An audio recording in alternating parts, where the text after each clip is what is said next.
I was born in LA 75 years ago. I was raised in LA City public schools all the way through high school. I was involved in sporting programs, football, baseball, those kinds of things. And I feel that being involved in team athletics and that kind of a thing was one of the major highlights of my high school time I spent in high school. Thankfully, I was able to get good enough grades to go to college. I attended Valley State College even before it became CSUN, California State College at Northridge. So I know that the school system has been producing good students over the years as I got married and raised my own kids. I noticed that more and more the parents were having to pay for certain things, certain extras that I enjoyed when I was a student. My parents never had to pay for art material. They never had to pay for musical instruments. If you wanted to learn a musical instrument, this instrument was owned by the school, and you took it home and practiced it and used it during the time that you had the class. When my kids were older, I had a son that wanted to play the flute, and I had to go buy a flute in order for him to learn that instrument because the school couldn't afford it. I'm very concerned that the money, the taxes that the county raises for public education, they just seem to go up every year, up and up, and the services that are provided from those taxes or by those taxes seem to decrease. As my kids went through school, there were more and more fundraising activities that the teachers sent home requests for parents to contribute money to buy supplies, to buy art supplies, paper, colored pencils, things like that would normally, when I was going to school, they were in the budget. The teacher had a budget for supplies, and the parents didn't have to contribute aside from the taxes, the county taxes that they paid. It just seems to me that the whole political landscape has changed in such a way that the quid pro quo kind of activities. If you vote for me, I'm going to do this, but it's going to cost you this much. We're going to take. It seems like the government constantly reallocates money. I think this most recent gasoline tax that the California legislature put on the ballot and the people went along with. Seems to me like there should be enough money to repair our roads and to do those things from all of the money was already on the gasoline tax, all of the the government, especially in California, just seems to keep raising taxes. The people vote on these bond issues in order to make their lives better, to provide better opportunities for their kids, but somehow or another, those funds seem to get funneled into things like railroads to nowhere. We've got this whole budget for this railroad in the middle of the state that nobody really cares about. Nobody really wants a railroad, but billions and billions of dollars have been allocated and dumped into this project just to, build Governor Brown's legacy. I'm not really sure what the purpose of that was. But, over the years, there have been projects that the politicians, the more progressive politicians thought would be a good idea. But in order to make those things happen, they divert funds that, as to my knowledge, were allocated for schools, for roads, for structural improvement. And it just seems kind of a shame that every time the politicians divert funds from a particular project, they go to the citizens and say, we need more money. Instead of spending their money smarter, instead of cutting out billions of money that's allocated for special pet projects, it seems to me, for things that the politicians, might even go in their own pockets, in some kind of a kickback situation. I'm not accusing anybody, but certainly I know that, it's as the money is all not spent where it's supposed to go. People are getting sweetheart deals, our politicians in Washington, Pelosi's husband and her, Gavin Newsom's or nephew or somebody, they're all spending money to benefit each other's pockets. It's all about the power for the individual, it seems to me, in this, in this day and age. And just one more opportunity to go to the well with these politicians and asking the voters to increase spending, to vote for some bonds that we're going to be paying interest on for years and years down the road, where the state is horribly in debt. Our infrastructure is crumbling with a homeless situation. They've managed things so poorly and invited all of these homeless people with their sanctuary cities, and now it's a sanctuary state. We condone the actions of these people that live on the street and just use the sidewalks for urinals, for outhouses. The government is supplying needles for injecting drugs. There's just so many things that our government and the state is contributing to. They're enabling irresponsible behavior by their condoning of the things that are not good for the community. People living in tents, using the sidewalks as an outhouse, disposing of their trash in any way they feel like it.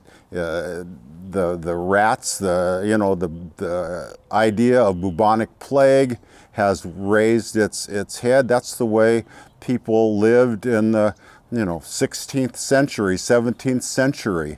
Here we are, 400 or 500 years beyond that, and we're still as filthy, dirty streets produce rats that have bubonic plague fleas that end up infecting the population. Things could be done about that, but our politicians, it seems to me that our politicians don't have a vision that they don't have to live in the rat-infested streets of LA or San Francisco. They live in their own little places. They just, the money that they spend is not theirs. The money that they spend is our money, and it could be spent a lot differently. It seems to me that the idea in California, especially with the progressive politicians, is that the more money we raise, the more money we can spend on our pet projects, on getting votes. After all, we're here to pay for votes. This whole illegal alien situation that we have, hundreds of thousands, millions of illegal aliens in our state that were being supported by yours and my money. It's just so sad. It doesn't have to happen. But the politicians have, I think, developed a power hungriness that they know that they buy these people's votes. I believe there's corruption in the voting system, that we have so many people that it's very hard to check who's registered, who's not registered.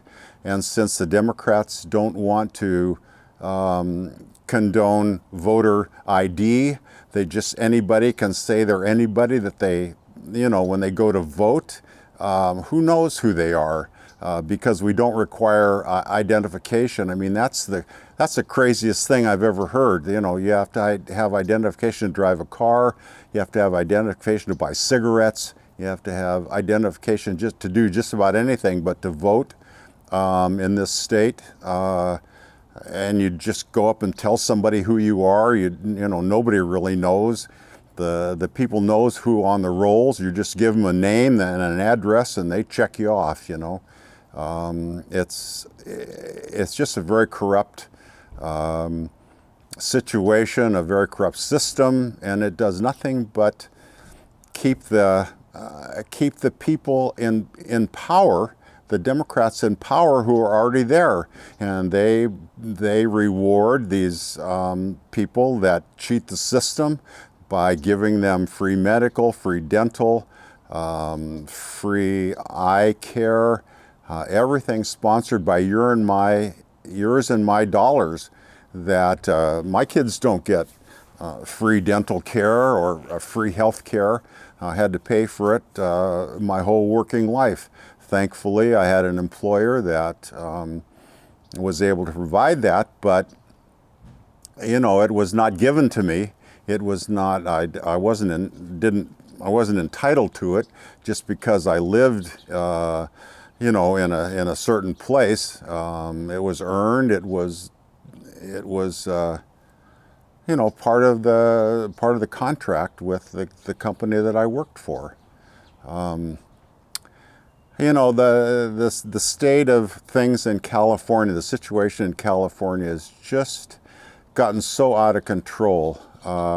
We live way beyond our budget. If you and I were to spend money the way that the state spends money, can't live on a budget, just keep going deeper and deeper in debt, putting more and more bonds, paying more and more interest.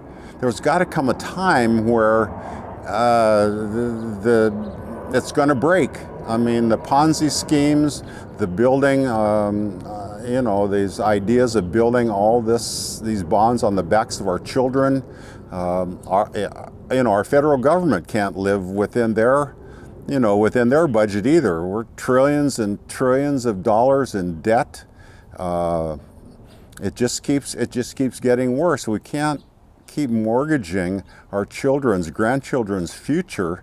But we have to have a change in spending. We have to have the willpower to cut out to reduce the waste, to reduce the quid pro quo, the whole idea of, I'll give you money if you do this. I'm going to reward you in some way for, going along with the program.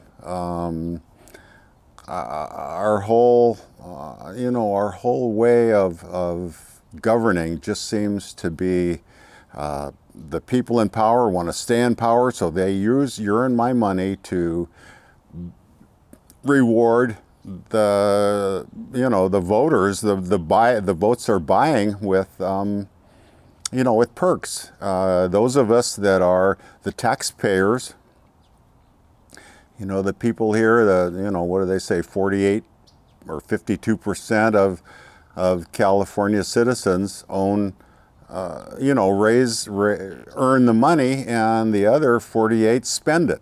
The government takes our taxes and converts it into, supposedly benefits for the homeless and all this kind of stuff, and all the people do is come here and take advantage of us. They come from their own, the aliens come from wherever they live, and they don't want to become citizens. They just want to take advantage of our generosity. I think you've seen evidence of the whole political system where our own Constitution is used against us to try and bring down, to overthrow our duly elected president.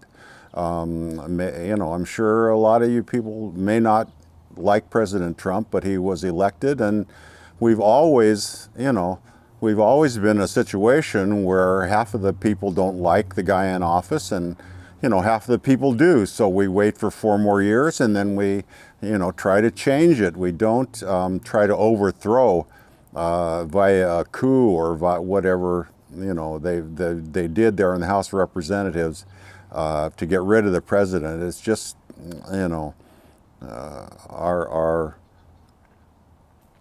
our vision of how our country was founded doesn't work on trying to throw out whoever we don't like whenever we feel like it. Every 4 years we have a voting cycle, and we will vote people into office. Not everybody will be happy. Recently half of the people aren't happy, half of the people are. So the part that's not, they go along with the program, and then they try and make things different for the next year. That's the way our system works. Compromise solution has always been how things work. Unfortunately, our state is fully Democrat. The Republicans, the conservative voices are just not heard anywhere. The Democrats, their tax and spend, that's the way they've been, from the beginning. They've always spent over their budget. The Republicans spend as well, but I think they're, in my opinion, they're at least trying to cut the waste, trying to allocate the funds where they'll do the most good. All of these ballot measures, just because they're like scare tactics. They make us, they say we're running out of money. How many times have you heard them say, yeah, we're going to have to cut Social Security, we're going to have to cut military, we're going to have to cut these big budgets, but the homeless people, the illegal aliens, we're going to keep on spending money for them, but we're going to take it away from the senior citizens, we're going to take it away from the military pensioners, we're not going to give the military a raise. The thinking is just kind of crazy as far as I can see. I don't have any problem with migrants coming into this country. Our country is built on people migrating from other countries, but in the past, when those people came, they wanted to be Americans. The people coming today just want what America can give them.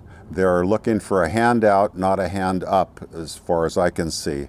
The idea when President Kennedy said, ask not what your country can do for you, ask what you can do for your country.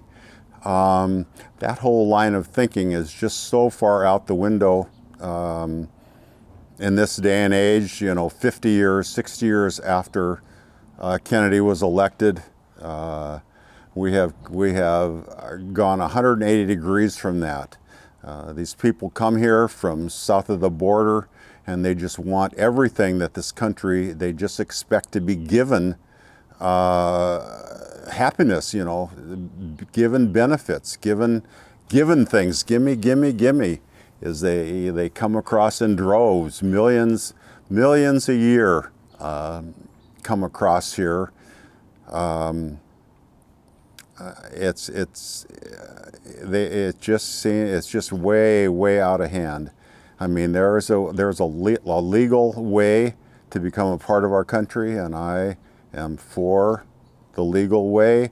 There's millions of people that have come here legally that weren't born here, they're naturalized citizens or they're legal aliens. They have green cards. They've played by the rules. I mean, we have rules in place to live in an organized society, to have some kind of organization. Most people live by budgets. You know, you have so much money coming in, so you spend so much. You know, the idea of going into debt used to be not a good thing to be in debt. I remember there was the movie The Cinderella Man about the boxer Jim Corbett in the 30s during the Depression. You know, his family was really in bad shape, and it took a lot for him to go and get welfare. And it was a shameful thing to have to get welfare, because people prided themselves in taking care of their own family, their own situation. And when he finally became the champion, when he earned money from his boxing, he repaid the welfare people in New York, I believe it was in New York, the money that they had given to his family, so that it made him feel that he had not taken not taken charity. Today, the thinking is not like that. You know, nobody thinks about helping themselves. It's just about, what can the government do for me? What can be done for me? Poor me. I can't get a job. I can't do this. They provide me with education, but I don't go to school. I disrespect the teacher. There's no gratitude, no appreciation. These people come here and just expect to be given things, that they're entitled to things. And now even our own children think that they're entitled to things that other of us had to work for, had to earn. Our college-educated kids today, if they don't come right out of college making $100,000 a year, they complain. They go into their little quiet room and cry because they're not, it's not working out the way they want it to. They don't, the idea of starting at the bottom, earning your way up, working for a goal, achieving a certain level each time, setting a goal and achieving that goal. That idea is getting lost on the majority of the kids today. They don't respect their teachers. They don't respect life. Holy cow, with the video games and the abortion, killing babies. There's no wonder that the kids don't appreciate this country that they live in. I hear the young progressives in Congress saying, we never thought our country was a great country. It's never been great for us. But they haven't looked around. They haven't lived. They haven't. Living in the United States is such a great place to be. We have laws. We have people that do care about other people, are able to provide, but because people seem to take advantage of that, the migrants especially, it just makes it very tough. So that's kind of how I feel about the bond thing, about the government just keep borrowing and borrowing money. I think that there is plenty of money there. We just need to make hard decisions, cut out the political connection to things that the way we spend money, and try to be more realistic and put it to where it can be used the best. I think that about does it for me. Thank you.